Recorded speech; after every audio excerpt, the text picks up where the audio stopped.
Success loves silence. Not because it's secretive or mysterious, but because it needs time and space to grow. Success, like a seed, begins quietly beneath the soil. It doesn't announce itself to the world. It doesn't demand attention or validation. It simply works steadily and silently until one day it emerges, tall and strong, for all to see. And yet so many of us feel compelled to tell the world what we're doing, what we're planning, and how we're going to get there. Why is that? Maybe it's a need for recognition or approval. Maybe it's the thrill of saying, "Look at me, I'm on my way." But here's the problem. The more you talk about your plans, the less energy you have to actually execute them. It's a strange paradox, isn't it? Sharing too much can drain the very momentum you need to succeed.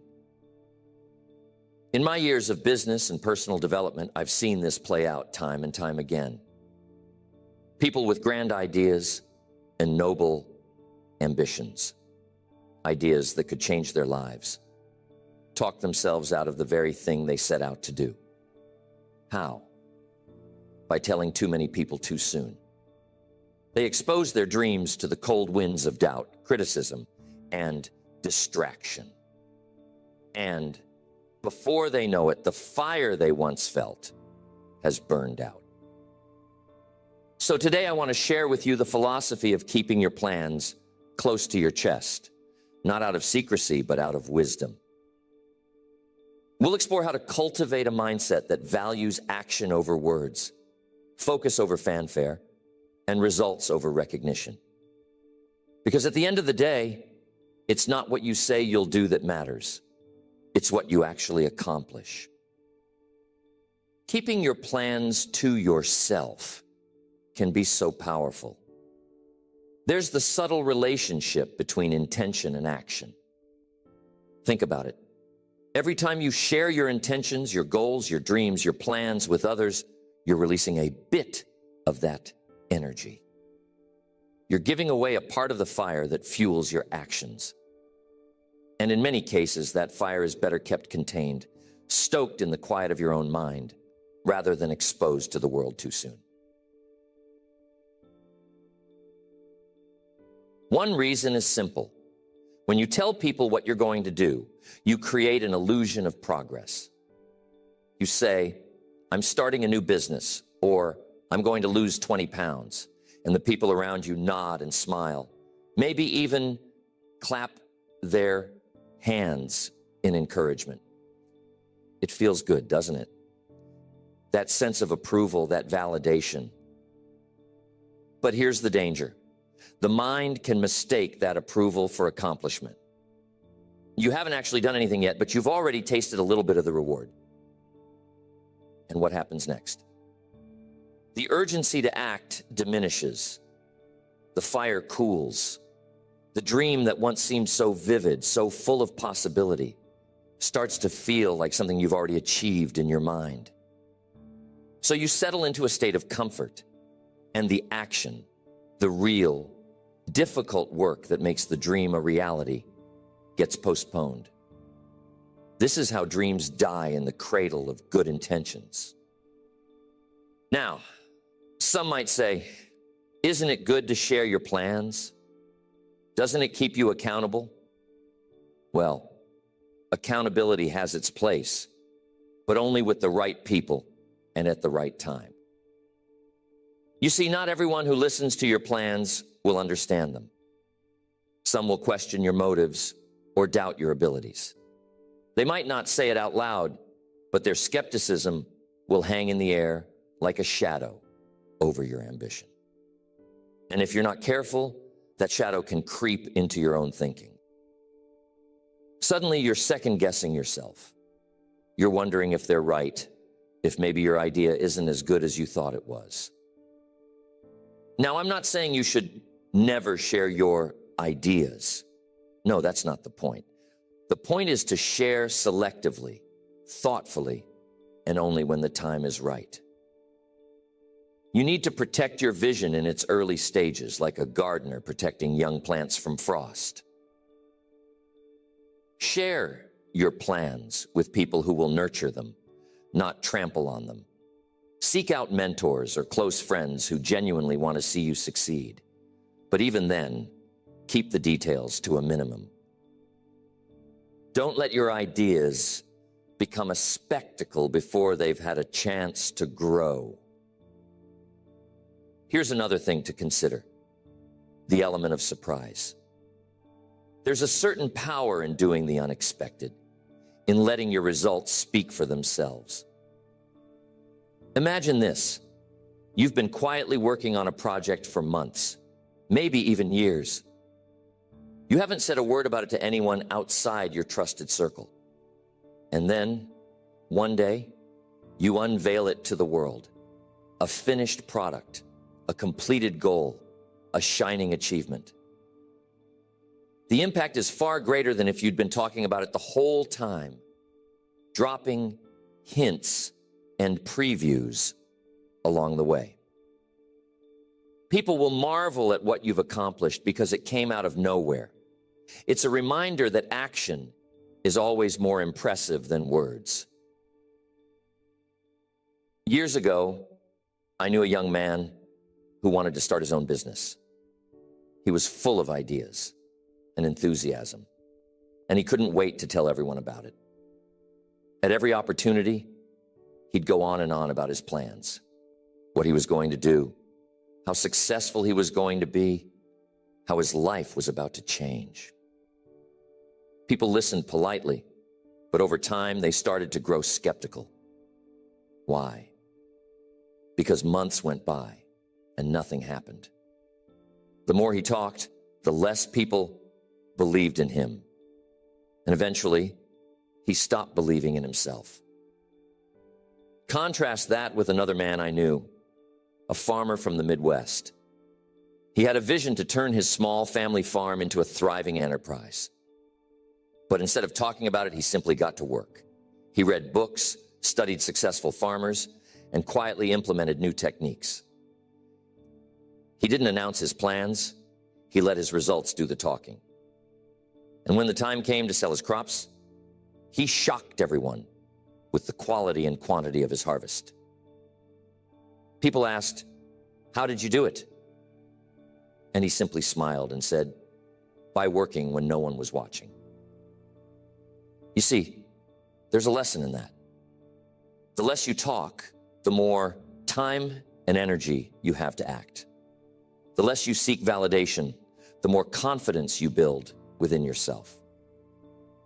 And the less you share your plans prematurely, the more control you have over your own narrative. It's not about secrecy. It's about strategy.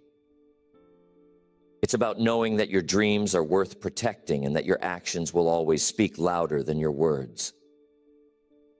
How many times have you shared a plan or a goal with someone only to feel the motivation slip away afterward? How many times have you let the opinions of others influence your path? These are important questions because they reveal how much power we give away when we speak too soon. But the good news is, you can take that power back. You can choose to focus on action, to guard your dreams, and to let your success be the thing that speaks for you. The world is full of noise, isn't it? Opinions, distractions, unsolicited advice, they're everywhere. And when you start sharing your dreams too freely, you're inviting that noise into your life. You're opening the door to criticism, doubt, and even envy. These are forces that can derail even the best laid plans if you're not careful. Think about it. When you tell someone about your big idea, how often do they respond with genuine enthusiasm and support? Sometimes they do. But often, people respond with caution, skepticism, or even subtle discouragement. They might say, "Are you sure that's a good idea?" Or, "That sounds risky." Or, "I knew someone who tried that and failed." These comments might seem harmless, but they can plant seeds of doubt in your mind. And doubt is a dangerous thing. It can grow quickly and choke the roots of your ambition. But it's not just the doubters you need to watch out for. There are also the envious, the people who resent your ambition because it reminds them of what they haven't accomplished. They might not say it outright, but their subtle negativity can drain your energy just the same. And then there are the well-meaning advisors, the ones who genuinely want to help, but end up confusing you with conflicting opinions and unsolicited suggestions. All of this noise can pull you away from your original vision, leaving you scattered and uncertain. That's why discretion is so powerful. When you keep your plans to yourself, you're protecting your focus. You're creating a quiet space where your ideas can grow, free from the interference of others.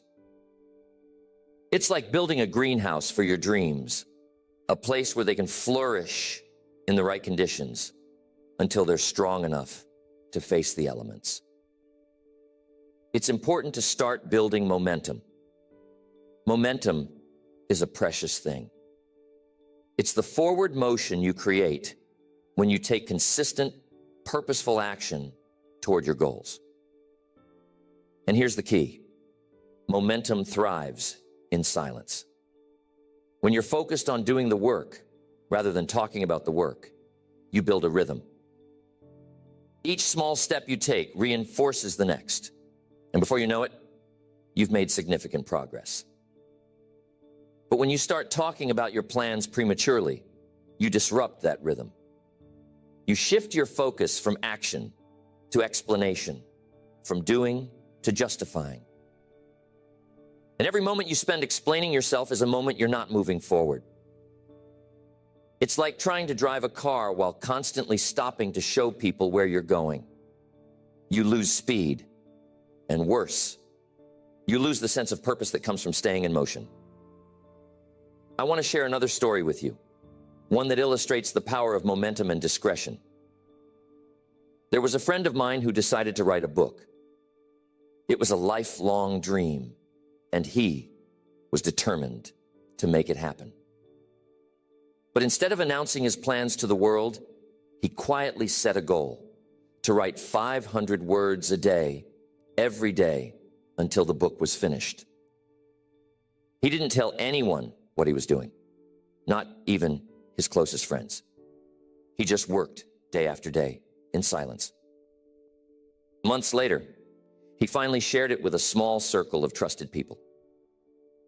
Their reaction? Pure admiration. They were amazed at what he had accomplished, not just because the book was good, but because he had done it without seeking attention or validation. And when the book was published, it was a success, not because of any grand announcements, but because the work spoke for itself. Now, let me tell you about another friend of mine, someone who was equally passionate about writing. But instead of getting to work, he spent months talking about his plans. He'd call with updates, share outlines, and ask for opinions on every little detail. The more he talked, the less he wrote. And eventually, the project fizzled out. Why? Because he spent all his energy seeking approval instead of building momentum. There's a powerful lesson in these two stories. Action breeds confidence, while too much talking breeds hesitation. When you take consistent action, even in small doses, you prove to yourself that you're capable. You build a track record, a sense of accomplishment that fuels your progress. But when you talk too much, you get stuck in the realm of possibilities, what could be, what might be, without ever crossing the bridge to reality. Here's the thing. Some people worry that keeping their plans private makes them seem secretive or aloof. But here's the truth. Discretion isn't about shutting people out. It's about preserving your focus. It's about recognizing that your dreams are precious and that not everyone deserves a front row seat to your journey. Think of it this way. When you're planting a garden, you don't invite the whole neighborhood to walk through the soil before the seeds have sprouted. You protect the ground, you water it carefully, and you wait until the first shoots appear. Only then do you invite others to admire the fruits of your labor. The same principle applies to your goals. By keeping them private, you're not being secretive, you're being strategic. You're giving yourself the space to grow, to learn, and to adapt without the pressure of external expectations. And when the time comes to share your success, it will be all the more powerful because it's backed by real results. So, here's a challenge for you. The next time you set a goal, resist the urge to announce it to the world. Instead, channel that energy into action. Write it down, make a plan, and take the first step, quietly, deliberately, and with full focus. Remember, the goal isn't to impress others with your intentions. It's to impress yourself with your accomplishments. There's something profoundly liberating about moving in silence. It frees you from the weight of external expectations and allows you to operate on your own terms. Think about it. When you announce your plans to the world, you're putting yourself under a spotlight. Suddenly, people are watching, waiting, and maybe even judging. That pressure can be stifling, especially in the early stages of a project when things are still uncertain and fluid. You see, success is rarely a straight line.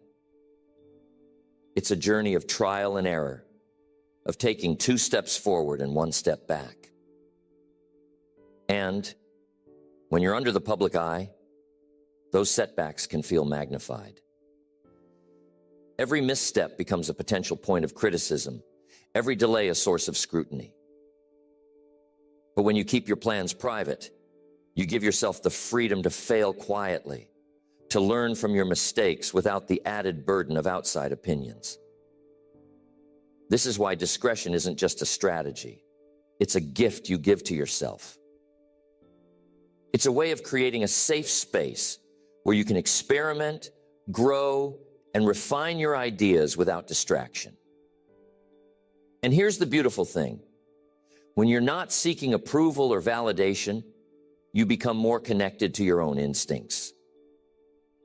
You start to trust yourself more deeply, to rely on your own judgment rather than the opinions of others. I know what you're thinking. Isn't feedback important? Don't I need input from others to make my ideas better? And the answer is yes. Feedback is invaluable. But it has to come at the right time and from the right people. Not everyone is qualified to give you constructive input, and not every stage of your journey is the right time to seek it. Early on, when your vision is still taking shape, it's better to focus on the work itself. Once you've made progress, once you've built something tangible, that's the time to invite feedback from people you trust and respect. I once worked with a man who was incredibly gifted at spotting opportunities. He had a knack for seeing potential where others saw obstacles. But he had one fatal flaw. He couldn't stop talking about his ideas. Every time he came up with a new concept, he'd rush to share it with anyone who would listen. And what happened? More often than not, someone else would act on the idea before he did. He gave away his advantage by revealing his plans too soon. Contrast that with another businessman I knew, a quiet, unassuming fellow who rarely talked about what he was working on. He wasn't flashy or boastful, but he had a remarkable ability to execute. While others were busy talking, he was busy building. And when he unveiled his work, It was always impressive, well thought out, polished, and ready for the world to see. He didn't need to announce his intentions because his results spoke louder than words ever could. This brings us to another key principle. Results are your best advertisement. When you achieve something significant, people will take notice without you having to say a word. Your success will naturally attract attention, and that attention will be far more meaningful than anything you could have generated by talking about your plans prematurely. Think of it as a ripple effect. Your actions create waves that reach far and wide, touching people in ways that words never could. But there's another reason to keep your plans private, one that's often overlooked. It has to do with the power of focus. When you share your plans with others, you're not just giving away energy, you're also inviting distractions. People will start asking questions, offering suggestions, and sharing their own ideas, which can pull you in a dozen different directions. Before you know it, you've lost sight of your original goal, and your once clear vision has become muddled. Focus is one of the most precious resources you have. It's what allows you to channel your energy toward a single point, to cut through the noise and make real progress. And the best way to protect your focus is to limit the number of people who have access to your plans. The fewer voices you have in your ear, the easier it is to stay on track. What would it look like if you applied this principle to your own life? Imagine starting a new project, a business, a creative endeavor, a personal goal, and telling no one about it. Imagine working quietly, steadily, without seeking validation or approval. What might you accomplish in that space of silence? How much further could you go without the weight of outside expectations? This is the essence of what we're talking about today. The freedom to work on your own terms, the power to let your actions speak louder than your words, and the wisdom to protect your dreams until they're ready to be shared. It's not about being secretive or aloof. It's about being intentional. It's about recognizing that your energy, your focus, and your momentum are too valuable to waste on idle chatter. And when the time comes to reveal what you've been working on, when the results are there for all to see, you'll find that your success carries a weight, a substance that words alone could never convey. You'll have the satisfaction of knowing that you didn't just talk about your dreams, you made them a reality. So the idea of keeping your plans private isn't about withholding or hiding. It's about understanding the value of your energy and focus. It's about protecting the fragile beginnings of your dreams, nurturing them in silence until they're strong enough to stand on their own. It's about recognizing that action is always more powerful than words, and that results speak louder than any announcement ever could. When you choose to keep your plans to yourself, you're making a statement, not to the world, but to yourself. You're saying, I trust my ability to see this through. I don't need applause to get started, and I don't need permission to pursue my goals. That kind of confidence is rare, and it's incredibly powerful. It gives you the freedom to act without fear, to learn from your mistakes without judgment, and to grow at your own pace. And here's the beautiful part. When you succeed, you'll inspire others, not by what you said you were going to do, but by what you've actually done. Your actions will become a beacon, a reminder to others that real progress comes from focus, discipline, and quiet determination. You'll show them that it's not about how loudly you proclaim your intentions. It's about how steadfastly you pursue them. So, as you move forward from here, I want to challenge you to embrace this philosophy. The next time you set a goal, resist the urge to announce it to the world. Instead, write it down, make a plan, and get to work. Let your actions do the talking, and let your results be the proof. Trust that when the time is right, the world will notice. And when they do, it will be because you've earned it. Remember, success doesn't need to shout. It doesn't need a spotlight or a stage. It grows quietly, steadily, in the quiet moments when no one is watching. So guard your dreams, nurture your focus, and let your actions speak for themselves. That's the path to true success, and it's a path worth walking.